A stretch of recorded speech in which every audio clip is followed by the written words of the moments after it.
आज का अंश मरकुस 12 अध्याय वचन 18 से 27 है। हम एक साथ पढ़ेंगे। फिर सदूकियों ने भी, जो कहते हैं कि मरे हुओं का जी उठना है ही नहीं, उसके पास आकर उससे पूछा, हे गुरु, मूसा ने हमारे लिए लिखा है कि यदि किसी का भाई बिना संतान मर जाए और उसकी पत्नी रह जाए, तो उसका भाई उसकी पत्नी से विवाह कर ले और अपने भाई के लिए वंश उत्पन्न करे। 7 भाई थे। पहला भाई विवाह करके बिना संतान मर गया। तब दूसरे भाई ने उस स्त्री से विवाह कर लिया और बिना संतान मर गया, और वैसे ही तीसरे ने भी किया, और 7 से संतान न हुई। सबके पीछे वह स्त्री भी मर गई। अत जी उठने पर वह उनमें से किसकी पत्नी होगी, क्योंकि वह 7 की पत्नी हो चुकी थी। यीशु ने उनसे कहा, क्या तुम इस कारण से भूल में नहीं पड़े हो कि तुम न तो पवित्र शास्त्र ही को जानते हो और न ही परमेश्वर की सामर्थ्य को? क्योंकि जब वे मरे हुओं में से जी उठेंगे, तो वे न विवाह करेंगे और न विवाह में दिए जाएंगे, परंतु स्वर्ग में दूतों के समान होंगे। मरे हुओं के जी उठने के विषय में क्या तुमने मूसा की पुस्तक में झाड़ी की कथा में नहीं पढ़ा कि परमेश्वर ने उससे कहा, मैं अब्राहम का परमेश्वर और इसहाक का परमेश्वर और याकूब का परमेश्वर हूं। परमेश्वर मरे हुओं का नहीं, वरन जीवितों का परमेश्वर है। अतः तुम बड़ी भूल में पड़े हो। आमीन। प्रिय संतों, हम मरकुस के सुसमाचार के वचनों के अनुसार यीशु के सार्वजनिक जीवन की अवधि पर एक साथ ध्यान करना जारी रखे हुए हैं। यीशु की सेवकाई जो गलील में शुरू हुई थी, यरूशलेम तक पहुंच गई, और अब हम एक साथ उन अंतिम क्षणों को देख रहे हैं जो यीशु ने यरूशलेम में बिताए थे। विशेष रूप से प्रभु के यरूशलेम में प्रवेश करने के बाद यीशु के चारों ओर हमेशा तनावपूर्ण दृश्य सामने आ रहे थे, क्योंकि यीशु ने मंदिर में प्रवेश किया और व्यापारियों को बाहर निकाल दिया। उन्होंने मंदिर को फटकार लगाई, जो डाकुओं का अड्डा बन गया था, यह याद दिलाते हुए कि मंदिर को प्रार्थना का घर कहलाएगा। लेकिन मंदिर को शुद्ध करने की यह घटना उस समय के धार्मिक नेताओं के लिए एक बड़ा झटका थी, क्योंकि उनके सभी निहित स्वार्थ हिल गए थे। वे मंदिर में आने वालों को बलि के पशु बेचकर बहुत लाभ कमाते थे, लेकिन उनके जीवन की नींव ही हिल गई थी। इस कारण उन सभी ने यीशु को अकेला नहीं छोड़ा। वे विभिन्न प्रश्न पूछकर यीशु की परीक्षा लेना और उन्हें मुश्किल में डालना चाहते थे। इसलिए मरकुस के सुसमाचार के अध्याय 11 के उत्तरार्ध से यीशु के बारे में और यीशु के प्रति प्रश्न लगातार पूछे जा रहे थे। सबसे पहले महायाजकों, शास्त्रियों और प्राचीनों ने आकर यीशु के अधिकार के बारे में सवाल पूछे। फिर अध्याय 12 में फरीसियों और हेरोदियों ने यीशु से एक प्रश्न पूछा। वह प्रश्न था, क्या कैसर को कर देना उचित है? अध्याय 12 में यह प्रश्न एक राजनीतिक मंशा के साथ यीशु की परीक्षा लेने वाला प्रश्न था। लेकिन जब हम आज के पाठ पर आते हैं, तो हम देख सकते हैं कि प्रश्न पूछने वाले लोग बदल रहे हैं। इस बार फरीसी नहीं, बल्कि सदूकी यीशु के पास आए थे, और इस बार का प्रश्न कोई राजनीतिक मुद्दा नहीं, बल्कि एक धर्म वैज्ञानिक मुद्दा था। यह इस बारे में था कि किसी व्यक्ति की मृत्यु के बाद क्या होता है। दूसरे शब्दों में, यह इस बारे में एक प्रश्न था कि क्या पुनरुत्थान वास्तव में मौजूद है।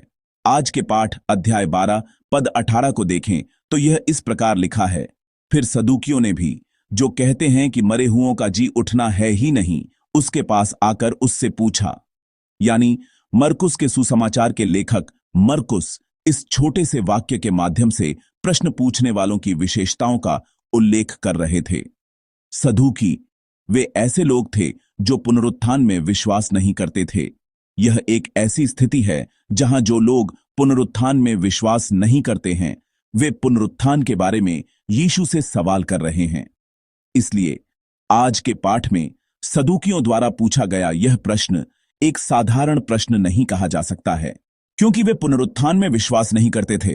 वे यह दिखाने के लिए यीशु की परीक्षा लेना चाहते थे कि पुनरुत्थान का विश्वास कितना विरोधाभासी है, और इसी प्रश्न के माध्यम से यीशु स्पष्ट रूप से सदूकियों को और आज हमें प्रकट कर रहे हैं कि पुनरुत्थान क्या है और परमेश्वर कौन है। अब आइए हम आज के पाठ में एक साथ प्रवेश करें। सदूकियों द्वारा यीशु से पूछे गए प्रश्न की सामग्री पद 19 से आगे दर्ज है। वे मूसा की व्यवस्था के आधार पर बात करना शुरू करते हैं, और इसका एक कारण है, क्योंकि सदूकी केवल मूसा की पंचग्रंथि को ही शास्त्र के रूप में स्वीकार करते थे। यह पद 19 में है। आइए हम इसे एक साथ पढ़ें। हे गुरु, मूसा ने हमारे लिए लिखा है कि यदि किसी का भाई बिना संतान मर जाए और उसकी पत्नी रह जाए, तो उसका भाई उसकी पत्नी से विवाह कर ले और अपने भाई के लिए वंश उत्पन्न करे। आमीन। सदूकियों द्वारा यीशु से कहे गए ये वचन व्यवस्था विवरण 25 में दर्ज लेवीरेट विवाह कानून को संदर्भित करते हैं। यह उस कानून को संदर्भित करता है जिसके अनुसार यदि कोई बड़ा भाई बिना संतान के मर जाता है, तो छोटे भाई को अपनी भाभी से शादी करनी चाहिए या उसके साथ सोकर बच्चे पैदा करने चाहिए और अपने भाई का वंश चलाना चाहिए। इस कानून का एक उद्देश्य था। यह सुनिश्चित करना था कि किसी व्यक्ति का नाम और परिवार समाप्त ना हो, क्योंकि उस समय के समाज में वंशजों के माध्यम से किसी व्यक्ति का नाम जारी रखना बहुत महत्वपूर्ण था। लेकिन इस कानून के आधार पर सदूकियों ने एक कहानी गढ़ी। वह सामग्री पद 20 से 23 तक है। कहानी कुछ इस तरह थी। 7 भाई थे। सबसे बड़े ने शादी की लेकिन बिना संतान के मर गया, इसलिए दूसरे ने अपनी भाभी के साथ सोकर बच्चे पैदा करने की कोशिश की लेकिन असफल रहा, वह भी मर गया। यह कहानी 7वें भाई तक जारी रही और अंत में वह स्त्री भी मर गई। और उसके बाद सदूकियों ने यीशु से यह प्रश्न पूछा। यह पद 23 में है। अतः जी उठने पर वह उनमें से किसकी पत्नी होगी, क्योंकि वह 7 की पत्नी हो चुकी थी। इस प्रश्न का इरादा स्पष्ट था। यह ईमानदारी से जवाब पाने के लिए एक सवाल नहीं था, बल्कि पुनरुत्थान के विश्वास का ही मजाक उड़ाने के लिए एक सवाल था।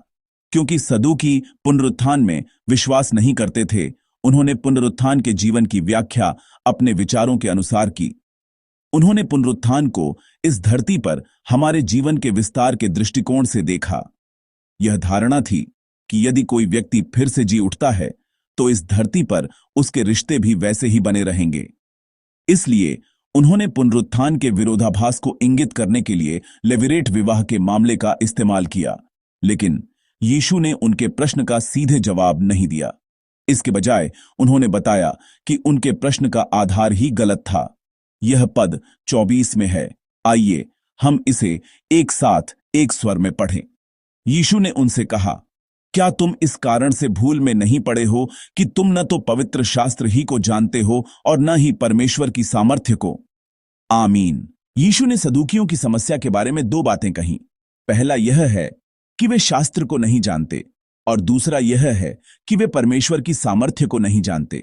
अंततः सदूकियों की समस्या यह नहीं थी कि वे पुनरुत्थान को नहीं समझते थे, बल्कि उनकी समस्या यह थी कि वे ठीक से नहीं जानते थे कि परमेश्वर कौन है।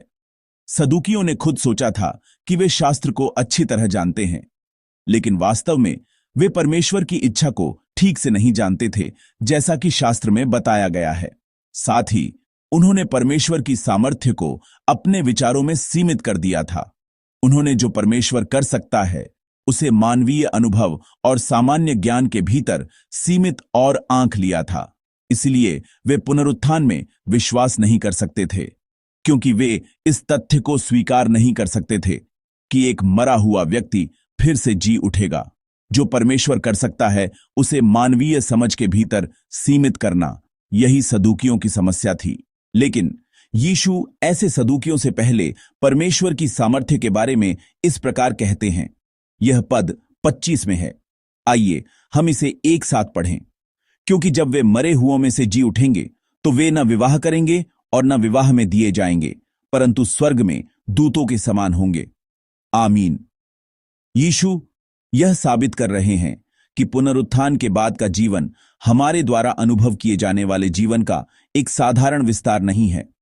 सदूकियों ने सोचा था कि पुनरुत्थान इस धरती पर जीवन की निरंतरता है, लेकिन यीशु कह रहे थे कि पुनरुत्थान का जीवन इस धरती से पूरी तरह से अलग आयाम का जीवन है। इस धरती पर जहां हम रहते हैं, विवाह और प्रसव को बहुत महत्वपूर्ण माना जा सकता है, क्योंकि मानव जीवन सीमित है। अगली पीढ़ी के माध्यम से जीवन को जारी रखना महत्वपूर्ण है, लेकिन परमेश्वर द्वारा दिया गया पुनरुत्थान का जीवन सीमित जीवन नहीं है। यह इनफिनिट जीवन है, यानी एक ऐसा जीवन जिस पर मृत्यु का अब कोई अधिकार नहीं है। इसलिए विवाह की संस्था की भी वहां अब कोई आवश्यकता नहीं है। संक्षेप में यीशु उन सदूकियों से कह रहे थे जो अपने विचारों से भरे हुए थे कि पुनरुत्थान की दुनिया एक ऐसा जीवन है जो उस व्यवस्था से पूरी तरह से अलग आयाम का है जिसका हम अभी अनुभव करते हैं। और फिर यीशु शास्त्र के माध्यम से पुनरुत्थान का आधार समझाते हैं। उन्होंने मूसा के वचनों को उद्धृत किया जिन्हें सदूकी सबसे अधिक आधिकारिक मानते थे। यह पद 26 में है। आइए हम इसे एक साथ एक स्वर में पढ़ें। मरे हुओं के जी उठने के विषय में क्या तुमने मूसा की पुस्तक में झाड़ी की कथा में नहीं पढ़ा कि परमेश्वर ने उससे कहा, मैं अब्राहम का परमेश्वर और इसहाक का परमेश्वर और याकूब का परमेश्वर हूं। आमीन। यह एक ऐसा वचन है जिसे आप और मैं बहुत अच्छी तरह जानते हैं। यह निर्गमन अध्याय 3 की सामग्री है, मूसा के बुलावे का अध्याय।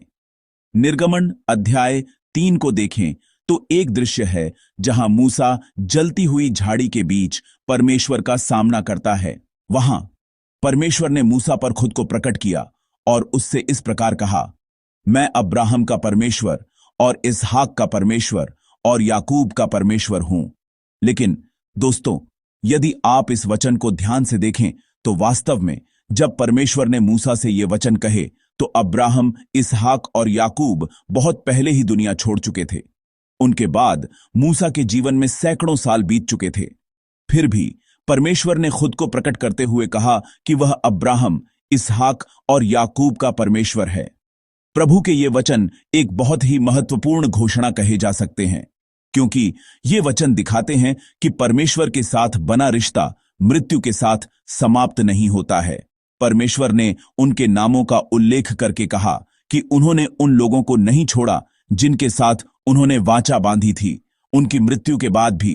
प्रभु कह रहे हैं कि क्योंकि परमेश्वर जीवित है, जीवित परमेश्वर के साथ बना रिश्ता भी मृत्यु के साथ समाप्त नहीं होता है। इस प्रकार यीशु ने अपने वचनों को इस तरह समाप्त किया।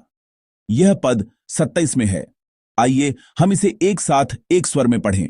परमेश्वर मरे हुओं का नहीं वरन जीवितों का परमेश्वर है, अतः तुम बड़ी भूल में पड़े हो। आमीन।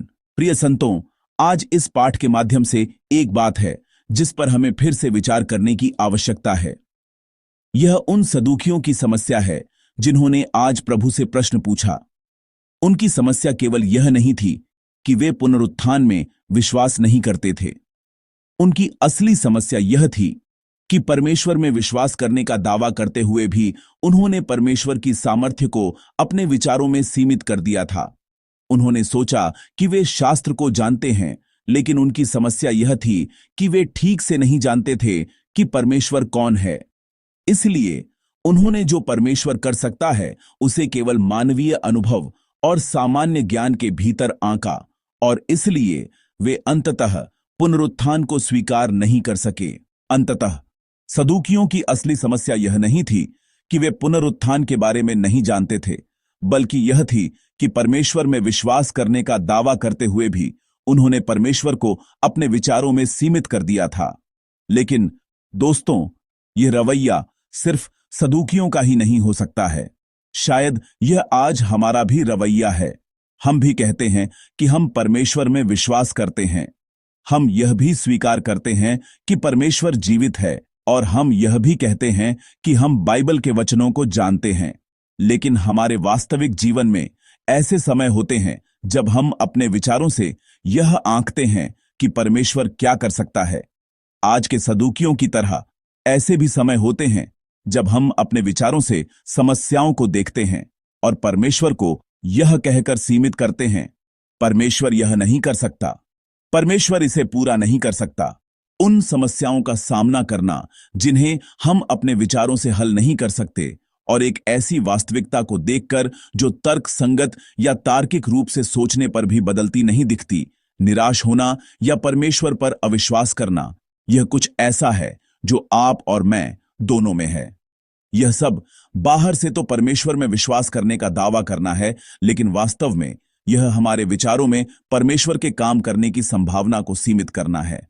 लेकिन आज यीशु ऐसे हम लोगों से, ऐसे सदूकियों से स्पष्ट और निश्चित रूप से कह रहे हैं कि परमेश्वर मरे हुओं का नहीं, बल्कि जीवितों का परमेश्वर है। आज प्रभु हम सभी से कह रहे हैं कि परमेश्वर वह नहीं है जिसे मानवीय अनुभव और सामान्य ज्ञान द्वारा सीमित किया जा सकता है, कि परमेश्वर वह है जो मृत्यु पर विजय प्राप्त करके जीवन लाता है, और वह उन तरीकों से काम करता जिनकी हम कल्पना भी नहीं कर सकते। इसलिए दोस्तों, जैसे ही हम आज का दिन शुरू करते हैं, मैं आशा करता हूं कि हम अपने दिलों को फिर से परमेश्वर के सामने रख सकेंगे। मैं आशा करता हूं कि हम पहले से यह नहीं आंकेंगे कि परमेश्वर क्या करेगा। मैं आशा करता हूं कि आप और मैं आज का दिन यह याद रखते हुए जिएंगे कि परमेश्वर जीवितों का परमेश्वर है, और वह एक ऐसा परमेश्वर है जो आज भी, इस समय भी जीवित है और काम कर रहा है। जब हम इस तरह से उस परमेश्वर पर भरोसा करते हुए आगे बढ़ते हैं जो अभी भी जीवित है और काम कर रहा है, तो परमेश्वर, पुनरुत्थान का परमेश्वर, जीवित परमेश्वर आज हमारे जीवन में एक नया काम करेगा। मैं प्रभु के नाम पर आपको और मुझे आशीष देता हूं कि हम इस विश्वास के साथ आगे बढ़ें कि वह एक नया काम करेगा और एक बार फिर घोषित करेगा कि अब्राहम का परमेश्वर, इसहाक का परमेश्वर और याकूब का परमेश्वर आज हमारा परमेश्वर है।